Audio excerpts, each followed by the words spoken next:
Bismillahirrahmanirrahim. Assalamualaikum warahmatullahi wabarakatuh. Perkenalkan, nama saya Siti Komalasari.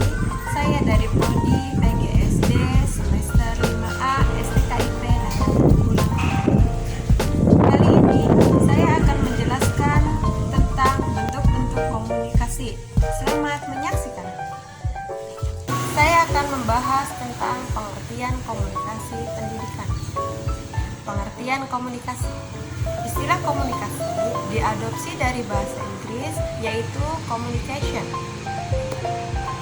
Istilah lain berasal dari bahasa Latin yaitu communicare yang bermakna membagi sesuatu dengan yang lain.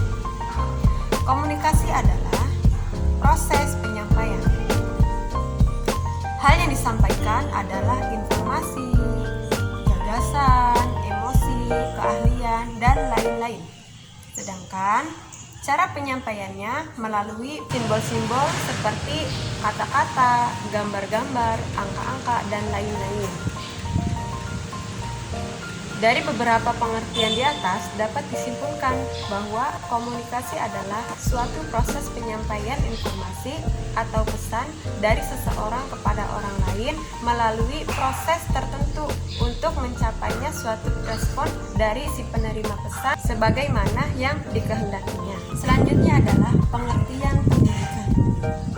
Secara umum, pendidikan diartikan sebagai upaya mengembangkan kualitas pribadi manusia dalam membangun karakter bangsa yang dilandasi nilai-nilai agama, filsafat, psikologi, sosial budaya, dan ipteks yang bermuara pada pembentukan pribadi manusia yang bermoral, berakhlak mulia, dan berbudi luhur. Pendidikan juga dapat diartikan sebagai upaya untuk mengembangkan sumber daya manusia yang memiliki idealisme nasional dan keunggulan profesional, serta kompetisi yang dapat dimanfaatkan untuk kepentingan bangsa dan negara.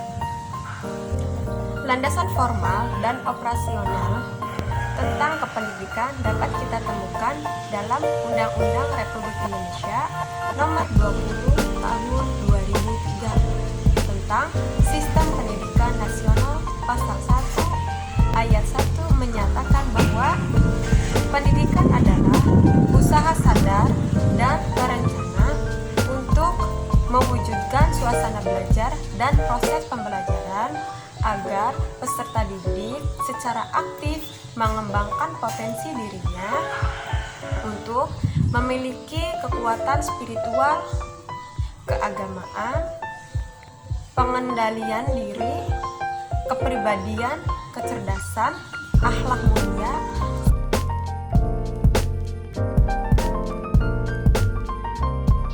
Bentuk-bentuk komunikasi ada 7. Yang pertama adalah komunikasi intrapersonal. Yang kedua adalah komunikasi interpersonal. Yang ketiga adalah komunikasi kelompok. Yang keempat adalah komunikasi organisasi. Yang kelima adalah komunikasi awam. Yang keenam adalah komunikasi antar budaya. Dan yang terakhir yang ketujuh adalah komunikasi massa.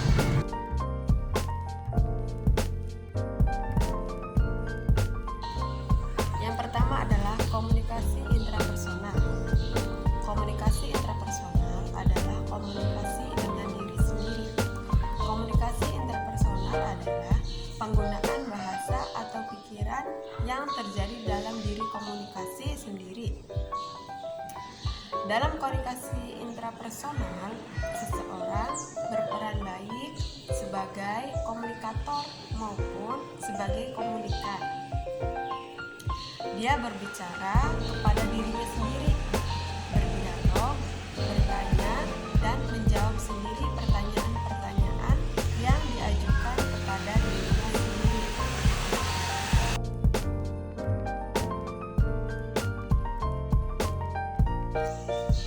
Sekarang bentuk komunikasi yang kedua, yaitu bentuk komunikasi interpersonal.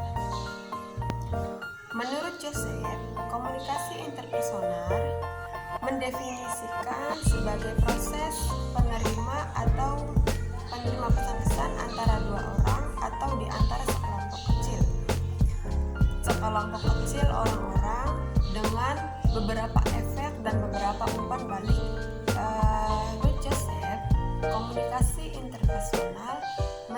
didefinisikan sebagai proses pengiriman dan penerimaan pesan-pesan antara dua atau di antara kelompok kecil orang-orang dengan beberapa efek dan beberapa umpan balik seketika.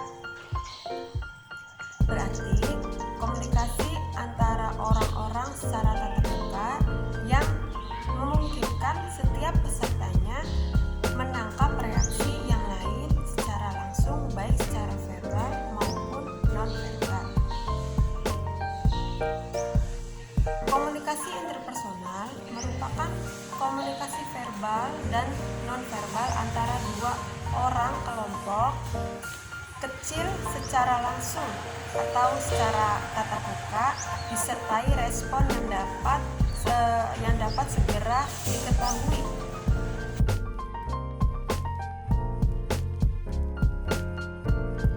Yang ketiga, ada komunikasi kelompok. Komunikasi kelompok adalah kegiatan komunikasi yang berlangsung di antara anggota suatu kelompok. Pesan atau informasi yang dikomunikasikan menyangkut kepentingan seluruh anggota kelompok.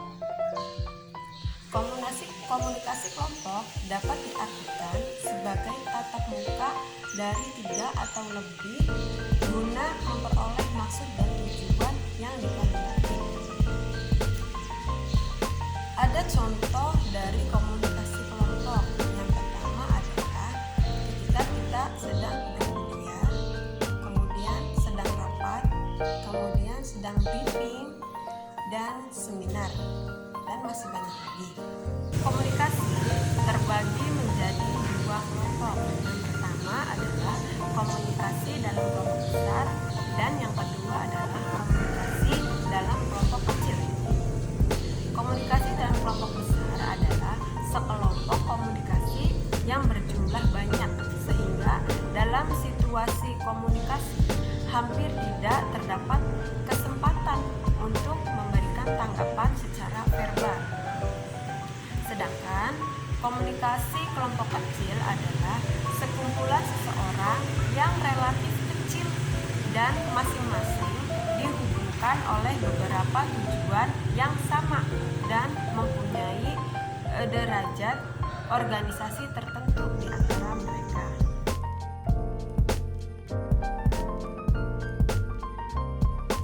Yang keempat adalah komunikasi organisasi.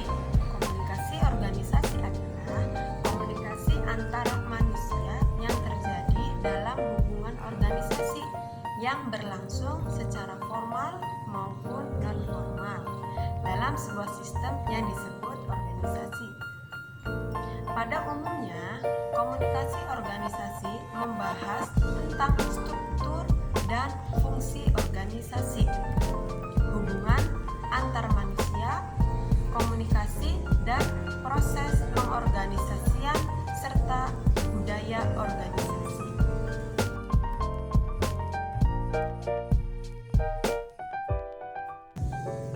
Yang kelima, ada komunikasi awam.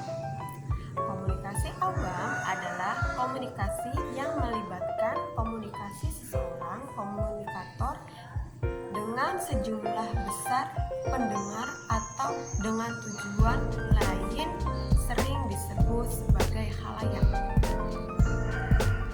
Berikut adalah bentuk-bentuk pengucapan awam. Yang pertama, ucapan sopan, kemudian ucapan manuskrip, kemudian ucapan hafalan.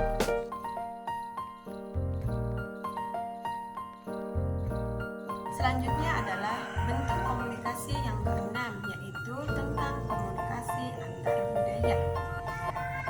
Budaya adalah suatu cara hidup yang berkembang dan dimiliki bersama oleh sebuah kelompok orang dan diwariskan dari generasi ke generasi. Budaya terbentuk dari banyak unsur yang rumit, termasuk sistem agama dan politik, adat istiadat, bahasa, perkakas, pakaian, bangunan, dan karya seni. Dalam proses komunikasi antar budaya ini,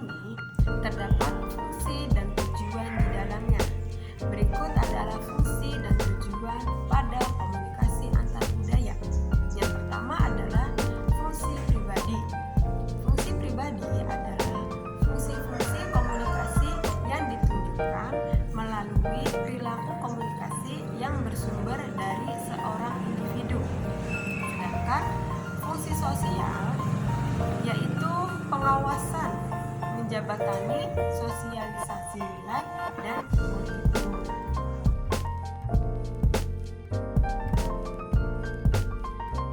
Yang ketujuh adalah komunikasi massa. Komunikasi massa adalah komunikasi yang dilakukan melalui media massa agar penyampaian pesan cepat tersampaikan. Komunikasi massa juga merupakan bentuk komunikasi yang menggunakan saluran media dalam menghubungkan komunikator dan komunikan secara massa. Ciri-ciri komunikasi massa adalah: 1. Komunikator biasanya suatu lembaga media massa. Yang kedua, hubungan antara komunikator dan pemirsa bukan bersifat pribadi. Yang ketiga, menggunakan media massa. Mungkin hanya itu yang dapat saya presentasikan dari bentuk-bentuk komunikasi. Untuk lebihnya, saya mohon maaf. Jangan lupa selalu jaga kesehatan. Ketika kita keluar dari rumah, selalu menggunakan masker, cuci tangan, jaga jarak. Wassalamualaikum warahmatullahi wabarakatuh.